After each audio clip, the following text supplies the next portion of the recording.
네, 안녕하십니까. TBS 상임방송 조영식입니다. 시청하기 전 제게 힘이 될 수 있는 구독과 좋아요 이렇게 부탁드립니다. 오늘 아침에 서울에서 식당을 운영하고 있는 제 후배가 제 유튜브를 보고 형님 지금 한가하게 정치 논평할 때가 아니라면서 지금 소상공인 단체들이 발에 불이 붙어 있는데 나머지 부구경하고 있으니까 형님이라도 이 어려움을 소상공인들을 위해서 좀 정리해가지고 전달해달라는 메시지를 이렇게 받았습니다. 그래서 유튜브를 하다 보니까 제가 좀 무리해서 그런가 모르지만 또 좀 얼굴도 좀 붓고 이랬는데 이렇게 영상에 또 유튜브를 또 이렇게 보내게 되었습니다. 조금 무리하더라도 좀 이해를 해주시고 실수가 있더라도 이해 바랍니다. 그래서 제가 기사를 어느 정도 정리를 해서 이렇게 영상을 보내려고 합니다. 제가 현재 국회 상임대 법안인 5인 미만 사업장에 대한 근로기준법에 대해 기사를 정리해서 우리 소상인들이 절대로 불리한 법안에 대해서 이렇게 나름대로 제 아는 식견, 짧은 식견을 통해서 여러분들에게 말씀드리고자 합니다. 지난 23일 이수진 민주당 국회의원이 5인 미만 사업장에도 근로기준법 적용 대상으로 근로기준법 일부 개정안을 대표 발의했습니다. 이제 거기에서 상임위원회에서 통과된 법사위를 통해 가지고 본회의에 상정하는 그런 수순을 밟아 가지고 법안에 대한 이렇게 재개정이 될 것으로 이렇게 보고 있습니다. 그리고 이 법안은 현행 근로기준법은 5인 이상 사업장을 적용 대상으로 하고 있고요. 대통령령으로 정하는 일부 규정에 국한해서만 5인 미만 사업장 근로자들에게 적용하고 있기 때문에 이렇게 불합리하게 이수진 의원이 법안을 발의했다고 합니다. 이 법안은 5인 미만 사업장에도 근로기준법을 적용하는 우리 소상공인들에게는 매우 중요한 법안 개정안입니다. 그동안 국가인권위원회는 제50조 근로시간 등 일부 조항을 시작으로 단계적 확대를 고용노동부에 권고했습니다. 2018년 고용노동부 장관 자문기구인 고용행정개혁위원회도 5인 미만 사업장에 대해서 근로기준법 적극 확대를 끄덕건 했지만도 소상공인연합회 반대에 부딪혀 오늘까지 미뤄온 것이 현실입니다. 이에 이수진 의원은 코로나 사태로 최근 가중되고 있는 영세 사업주의 부담을 고려하여 대통령령으로 위임하는 단계적 방식을 취해왔다고 이렇게 밝혔습니다. 근로기준법과 같이 강행 법규적 성질을 갖고 있는 최저임금법 및 4대 사회보험 관련법의 경우에도 5인 이상이 적용해서 현재 모든 사업장에 확대 적용되고 있는 만큼 5인 미만 사업장 근로기준법 확대 적용을 계속 미룰 일이 아니기 때문에 이 법안을 발의했다고 합니다. 이 법안은 이수진 의원의 대표 발의에 윤미향, 안호영, 심상정 의원 등 총 11명이 공동 발의자로 참여했다고 합니다. 그런데 참으로 이해하기 힘든 부분은 소득 주도 성장 정책에 의한 최저임금 인상, 근로시간 단축 등에 대해서 관련 단체의 입장에 부딪혀 민주당의 다수 의원들이 우리나라는 OECD 국가 중 소상공인과 자영업자 비율이 그리스, 터키, 멕시코 다음에로 많기 때문에 자연적으로 구조조정돼야 된다고 그렇게 주장을 많이 했습니다. 그렇지만 구조조정이 되면은 폐업을 한 백수들은 수용할 그는 양질의 일자리가 있는지 그에 대한 대안과 대책의 정책이 있는지 제가 되물을 수밖에 없습니다. 현행 근로기준법에는 5인 미만 사업장에 한해 법정 근로시간 및 연차휴가 의무와 연장, 야간 휴일수당 지급을 제외하도록 명시되어 있습니다.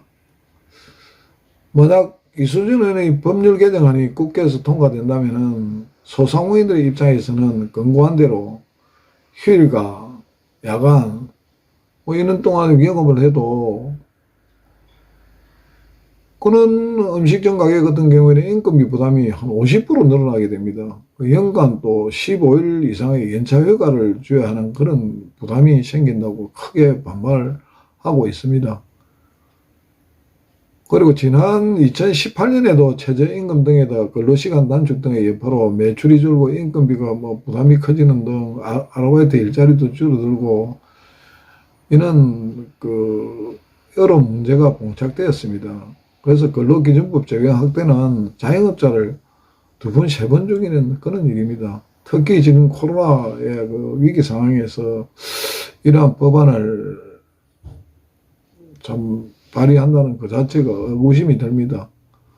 이에 소상공인연합회는 중앙회 주도로 당해 8월 29일 그러니까 재작년이죠. 2018년 8월 29일 강화문에서 비가 오는 가운데 한 3만 명이 이렇게 모여가지고 삭발식도 하고 상해를 메고 이렇게 대규모 집회를 가져가지고 우리 소상공인들의 억울함 또 그런 부분을 토로한 그런 적이 있습니다. 그래서 2년 전 행사를 주도했던 소상공인연합회 전 중앙회장인 최성재 국민의힘 국회의원은 이번 이수진 의원의 대표 발의 개정안이 지금 통과된다면은 지난 최저임금 인상 논의와는 비교할 수 없을 정도의 후폭풍이 소상공인들한테 밀어닥칠 것이라고 그렇게 진작에 애고를 했답니다. 근데 국민의힘은 이달 초 노동관계법 통과 과정에서 입장문을 내었답니다. 환경노동이 소속 의원들인데요. 지난 8일 헌법적 가치관에 부합하는 노동법 질서를 형성해야 하고 이러한 차원에서 5인 미만 사업장 근로기준법 적용을 찬성한다고 그렇게 또 밝혔습니다. 뭐가 뭔지 지금 모르겠네요.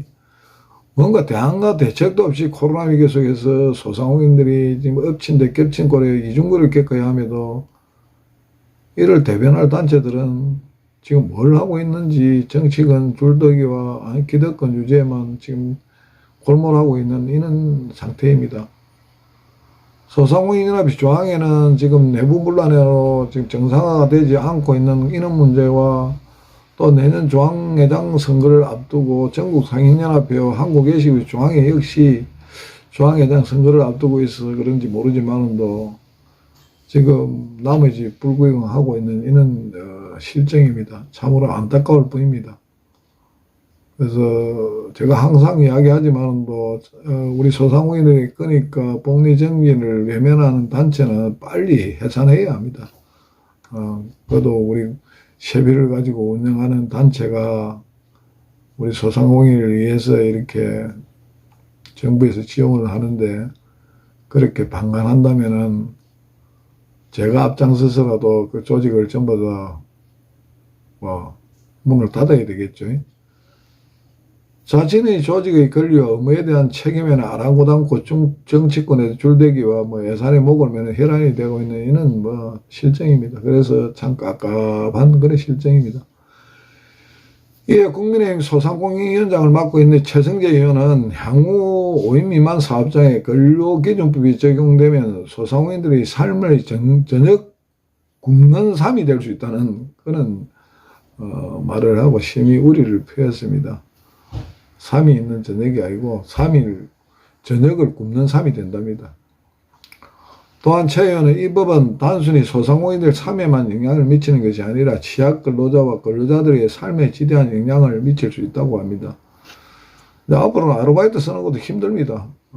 그래서 오히려 이주민들 쓰다가 잘못하면은 정말 애로움을 겪을 수 있습니다. 그래서 사람도 제대로 쓰지를 못할 그런 입장입니다.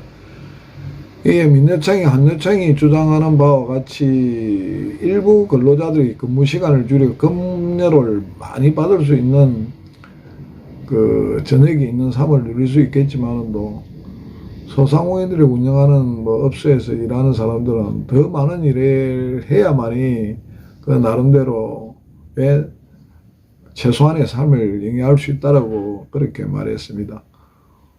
물론 근로자의 사기가 떨어지면 장사도 어렵고 하지만 그러나 소규모 소상공인들이나 자영업자들이 근로기준법을 안 지키려고 이렇게 하는 것이 아니라 그러한 규제에 대해서 사실은 잘 모릅니다. 잘 모르고 행정 절차는 노무 절차를 또 수행할 수 있는 그런 상황이 아닙니다. 그래서 정부에서 어떻게 진행될 것이라는 걸 소상하게 이렇게 알려야 될 것입니다. 현재 5인 미만 사업장은 전국에서 지금 한 120만 개 정도 된 곳 전체 사업장의 한 60%를 차지하고 있습니다.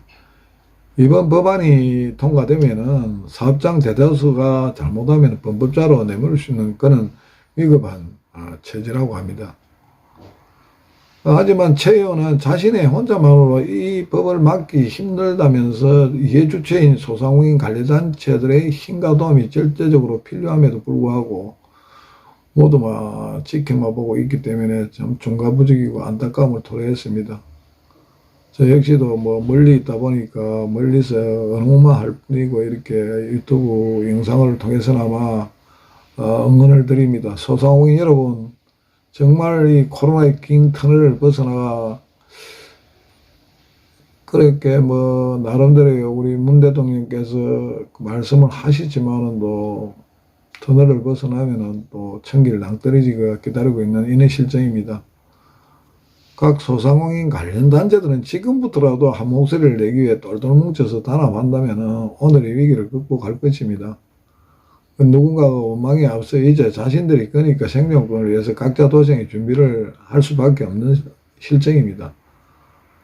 그리고 8년 전에 제가 대선 시절 중소기업 소상공인 벤처기업 협력단장을 맡았을 때도 정말 인연과 노선에 따라서 욕도 많이 듣고 우리 회원들한테도 욕 듣기도 했지만은도 그래도 소상공인 대표로서 정부하고 대기업하고 협의하고 협상을 통해서 어떤 방법으로 그러니까 열심히 노력해가지고 유통산업발전법 재개정에 대한 대형 유통점 의무효과 카드 수수료 인하 등 많은 일들을 해냈습니다.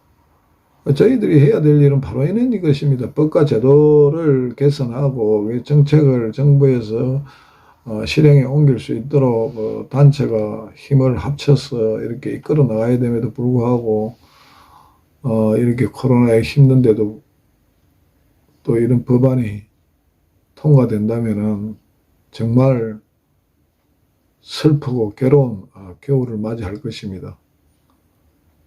끝으로 제가 상인방송을 하다 보니까 한계에 부딪힐 때가 많습니다. 그래서 어제도 제 지인이 상인방송이 상인들의 소식 이렇게 전하면 될 것을 왜 정치에 관련된 그런 뉴스를 보내느냐고 저보고 말씀을 하시더라고요. 그래서 가만히 생각해 보니까 상인방송도 섹션이